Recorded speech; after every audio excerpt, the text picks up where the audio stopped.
Hey, July the 12th, 2025, Bob and Lou back at the two old guys' garage. We've let it pull a vacuum all night long and it's still looking good, so we'll get to that in a minute. But for now, what we're doing is we're working on the alternator because we've known for some time that it was not quite lined up optimum with the rest of the pulley and belt.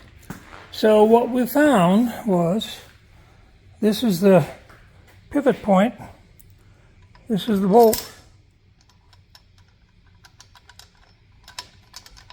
and as you can see, it wobbles all over the shit. So what we're going to do is, these are 3/8 to 1/2 inch, Lou? Yeah.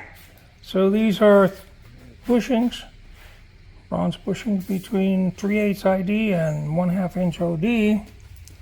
So we're going to chuck this bastard somewhere and we're going to drill that out. And we're going to bush it from both sides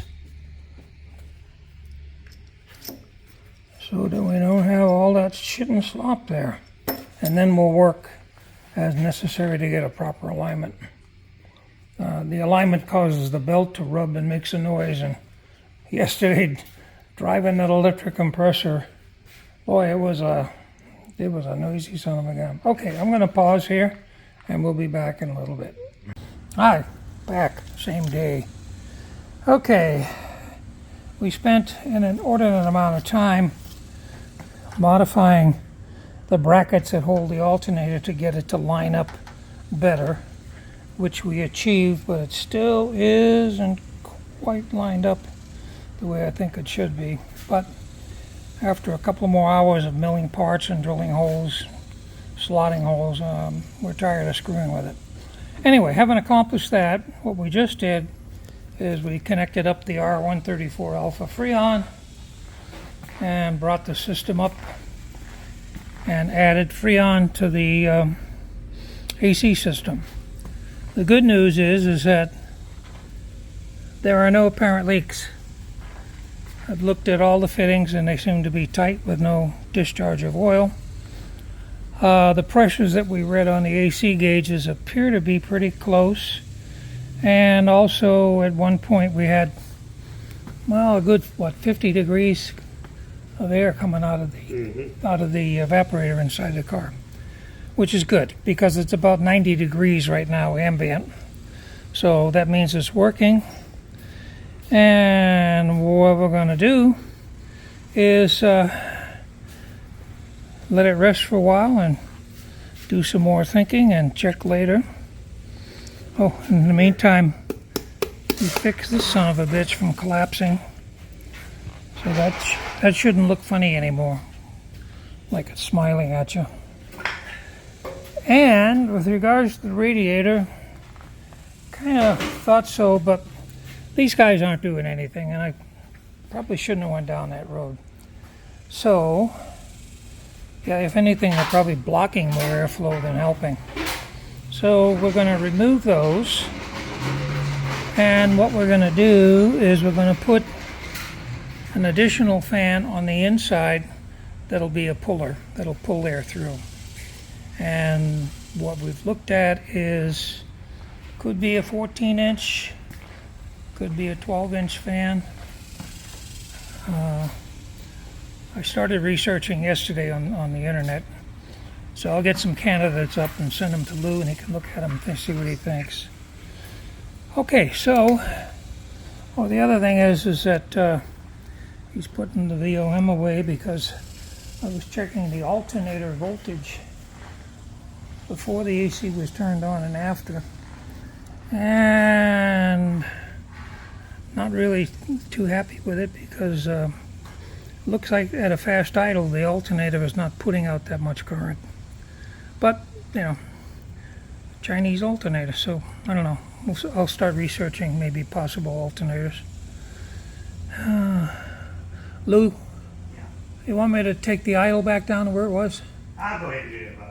Okay, 3/4 of a turn. Plus.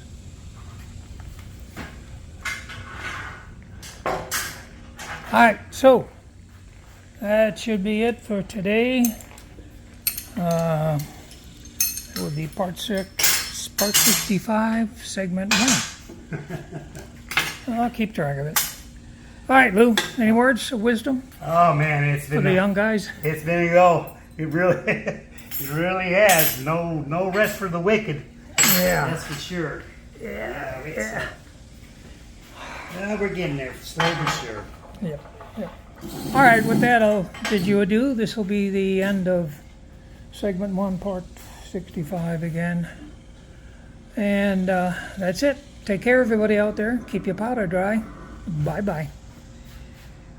Recording. Hello out there. It is July 24th. This is the Angular Project, part 65, segment 2.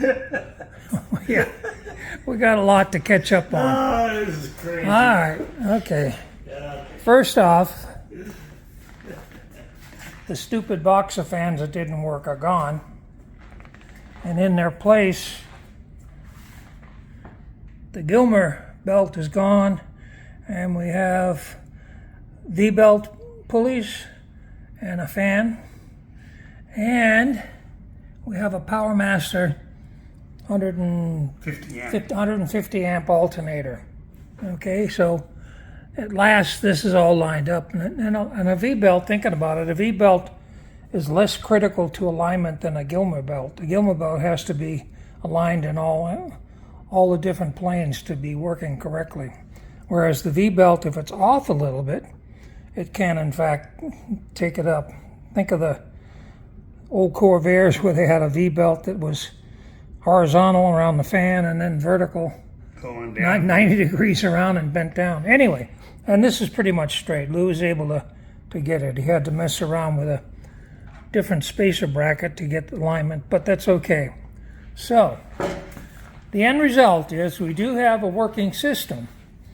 And one of the things that we realized as we went along is that this particular model of the electric air compressor is apparently a constant speed. It does not change its speed. There are electric compressors that have 3 different distinct speeds or variable speeds, and those have an external module, electronic module with inverters to control the speed. This has nothing, which means it has 1 speed. And it took me a while, but I did research and prove that. So what that means, of course, is that when this is turned on and running, it's not going to vary at all. You get what you get. And what we're getting is working, but we're not quite satisfied with it. Right, we're not getting the actual pressures we need in the system. Yeah. On our suction side, I'm not getting it down to about 25 where it should be. And on the high side, I'm not getting 250 where it should be. Yeah, we got 170. Yeah, if we're lucky, you get 170. Now that does produce cold air. Yeah, it does get cold. It's cold, produces 50 degrees, Yeah. but it's really not that efficient. Yeah. So, having changed to the V-belt drive pulleys, you'll notice down there that the crank has got an extra pulley. Actually, 2 extra pulleys. 2. The middle one lines up with this double, and here you go. Here we go again. Here we go. For you guys out there that were complaining, why didn't we do a regular compressor? Looky. Yep, that's a belt-driven conventional air compressor that we are going to put in place of the electric air compressor. And this one comes with a bunch of instructions, so much better than the flimsy piece of paper with the electric. So at this point, and this is cool because this has actually 4 different quadrants that you can bolt it to.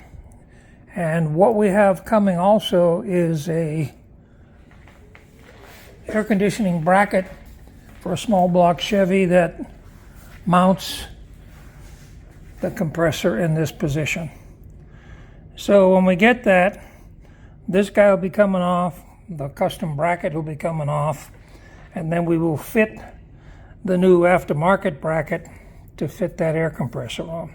Now, unfortunately, the hoses that we have made up for this cannot be used with the new belt-driven compressor, but they are ANs, probably a number, what, 10 and a number 8? Yeah, 10 and an 8. 10 and an 8. So we're going to have to make this hose new and this hose new. And they'll have to be 90 degrees, and they'll have to include the tap to put the gauges and insert the Freon in. So we're waiting on that. And the other thing that we've done is we have on order a small electronic scale that's, I think, a max of 22 pounds with different values and so on, and the tear buttons. And we're going to use that to measure Using the small cans. the small cans. Yeah, Freon here. What's that gauge? I got so much junk around here.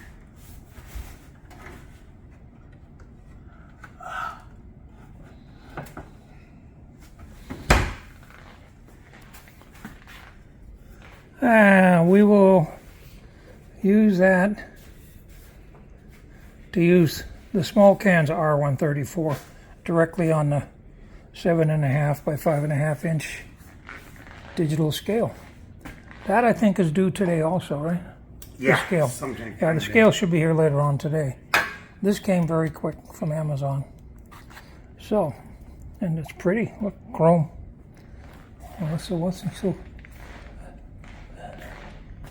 So that's it.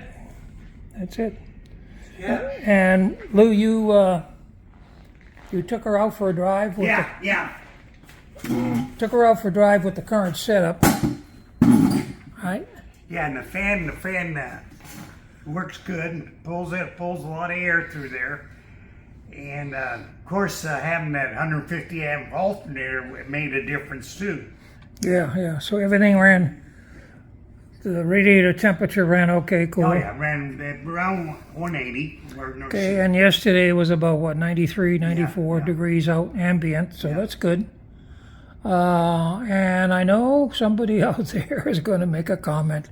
Oh, we should have put an electric fan because the mechanical fan is more horsepower riding, right? Well, it gives us a starting point. We can always do something later. Like we're wont to do, we change things now and then, right? So I guess that's about it. I'm going to end this. I've already got a previous segment one. I'm going to, later on this afternoon, put it together and publish part 65. So anyway, thank you out there for being subscribers and viewers. We appreciate it. And that's about it, right? Yeah. That's it. So I'm going to finish my... Go at it again. Yeah. I'll tell you. Well, we're still a long ways from the red mark on the floor. Yeah, definitely. Yeah. Okay. All right. That's it. Again, take care out there. Signing off. Bye-bye.